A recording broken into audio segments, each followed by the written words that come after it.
Well, hello there, it's Ina here, and welcome to my art room. It is rather cold and dreary outside, but a perfect time to work on something colorful. Many of my projects end up covered in black gesso, my colors up subdued, and I really like it that way. But once in a while, I really long for some bright colors, and today is the day I want to do a very simple painting on this canvas. I haven't painted in a while, and I'm not an accomplished painter, and today's painting will be super easy and simple. It will be somewhat of an abstract. Anybody can do. There's no skill required. And I think my steps do not need any explanations. After I'm done just drawing out a few shapes here, I will use my acrylic paints and my permanent marker, and that's it. So please follow along. Now, some of the painting is a bit repetitious, but rather than cutting out parts, I just sped it up. So part of it will be a speed painting. So enjoy the process, enjoy the music, and I will talk to you towards the end.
So the varnish is dry, the painting is done. It took me just a bit over an hour to finish this up.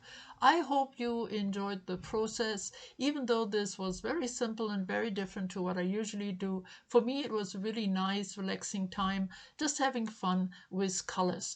Thank you so much for coming, and I hope you enjoyed the video. I will be back latest by next Friday. Stay safe and creative, and bye bye for now.